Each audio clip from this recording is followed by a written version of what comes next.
students, welcome to your DSAJ home classes and attempt to connect learner with instructor, a digital initiative by Directorate of School Education Jammu.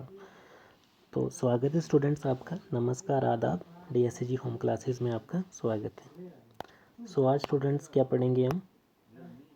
Political science पढ़ेंगे class 12th की, और chapter है हमारा US dominance in world politics.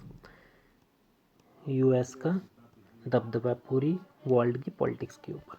तो इसमें students हम topic पढ़ेंगे हेजमोनी। Topic क्या होगा हमारा? हेजमोनी। हेजमोनी क्या होता है ये हम देखेंगे। तो हेजमोनी सिंपल सी बात स्टूडेंट्स हम देखेंगे अब आसान शब्दों में। इसका मतलब होता है दादागिरी।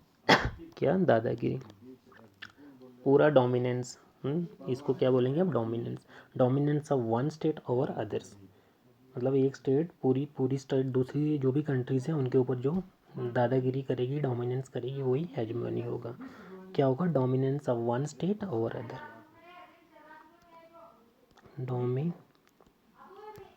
डोमिनेंस ऑफ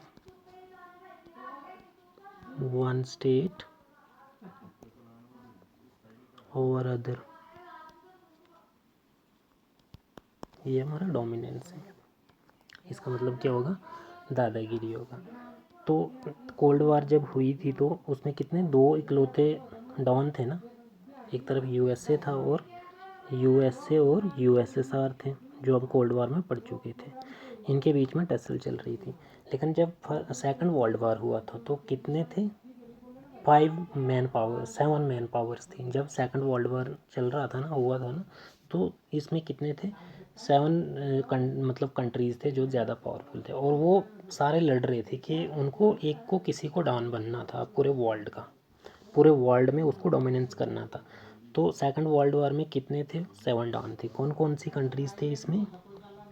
एक तरफ थी जर्मनी थी, दूसरी इटली थी, और तीसरी कौन थी? जापान थी। ठीक है। अब ये ग्रुप था इनका। अब इस तरफ थी यूएसए, यूएसएसआर, ब्रिटेन और फ्रांस।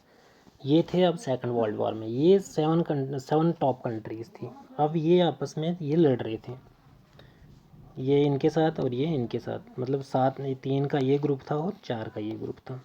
ये फ्रेंड्स थे और ये फ्रेंड्स थे। अब ये एक दूसरे के साथ लड़ रहे थे। अब इन्हें क्या? डोमिनेंस करना था पूरे वर्ल्ड में। हुआ क्या कि ये तीनों के तीनों ये हार गए। ये पूरी तरह से तबाह और बर्बाद हो गए। अब बचते हैं ये 4।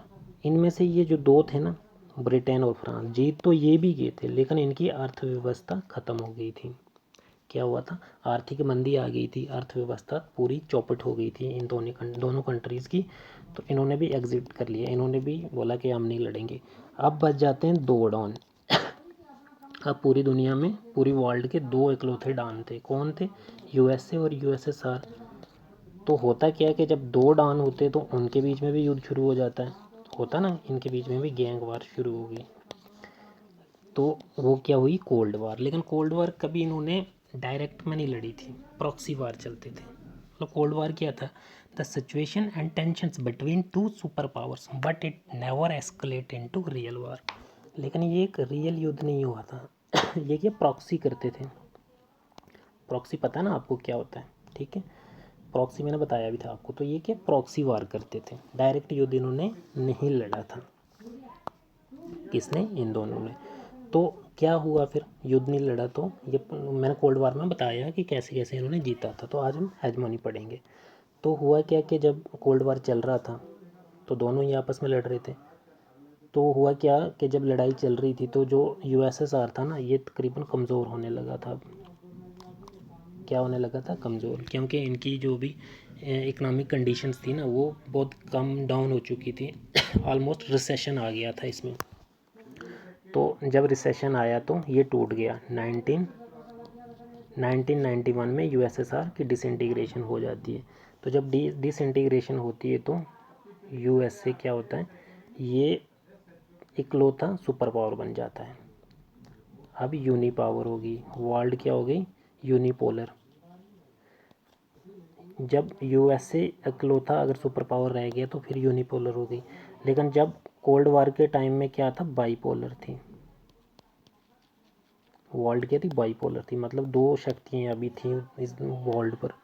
लेकिन उसके बाद 1991 के बाद क्या हुआ कि यूएसए ही एक ऐसी सुपर पावर रही और वो आज भी सुपर पावर है। तो हेजमनी मतलब सुपर पावर हम कैसे बोलेंगे कि ये सुपर पावर है, तो इसमें क्या होता है, मिलिट्री डोमिनेंस होती है इनकी, सबसे ज़्यादा पावरफुल मिलिट्री होगी इनकी, मिलिट्री डोमिनेंस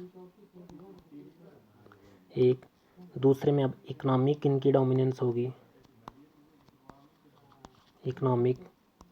तीसरे में पॉलिटिकल पावर। चौथे में आ गया कल्चरल सिक्योरिटी, कल्चरल सिक्योरिटी होगी इनकी, ठीक है। चौथे में क्या,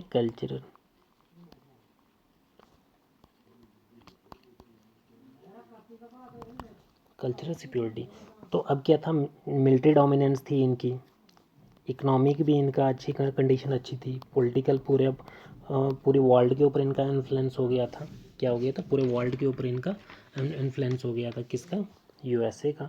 अब कल्चरल सिक्योरिटी भी हो गई थी। कल्चरल सिक्योरिटी कैसे कि इन्होंने जो इनका कल्चर था बाकी दूसरी कंट्रीज़ भी इनके कल्चर को अडॉप्ट करने लगी थी। सपोज़ करो जैसे इंडिया में हमारा कल्चर क्या था, हमें हमें तो पता ही नहीं हमारा कल्चर क्या था हमारा कल्चर। जैसे सपोज़ करो यूएसए का कल्चर है, जीन्स वगैरह लगाते हैं, ट्राउज़र वगैरह लगाते हैं ये। तो जो हमारा कल्चर था धोती कुर्ता वगैरह था, तो लेकिन हमने इसको छोड़कर इनको अडॉप्ट कर लिया, तो बहुत सारी कंट्रीज ने अडॉप्ट कर लिया। सपोज़ करो जैसे हमें अगर ऑफिस जाना हो तो हम धोती कुर्ते में जाएंगे, कभी ऑफिस नहीं जाएंगे, हम जीन्स में जाएंगे या ट्राउज़र में चले जाएंगे, लेकिन अपना धोती कुर्ता कभी नहीं लगाएंगे। तो ये था कल्चर सिक्योरिटी हो गई, पॉलिटिकल और इकोनॉमिक, ये सारा डोमिनेंस कर दिया था यूएसए ने। तो अब 1991 के बाद यूएसए ऐसी शक्ति उभर के आई जो सुपर पावर बनी। तो ये हेजमोनी था, ठीक है स्टूडेंट्स। अब इसके कुछ काजेज़ भी थे कि काजेज़ क्या थे कि यूएसए हेजमोनी बन गया था। तो काजेज़ यही थे कि मैंने आपको कोल्ड वार में भी बताया था कि जब मिखाइल गोर्बाचेव जो यूएसएसआर के जनरल सेक्रेटरी बने थे ना, तो उस टाइम जो इन यूएसएसआर की कंडीशंस थी वो ऑलमोस्ट बड़ी लो डाउन हो चुकी थी। इनमें आर्थिक कंडीशंस बहुत ख़राब हो गई थी, इनकी इकोनॉमिक प्रॉब्लम्स चल रही थी।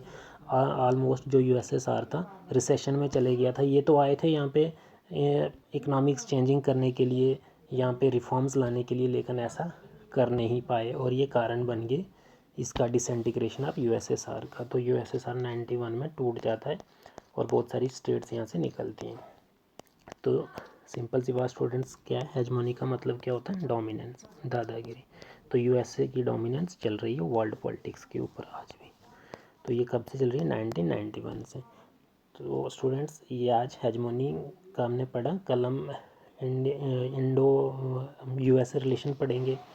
उसके बाद एक दो टॉपिक्स और हैं, हम वो अटैक कवर करेंगे। जैसे 9/11 का अटैक है वो कवर करेंगे, हम 1 बाय 1 कवर करते रहेंगे। Okay students.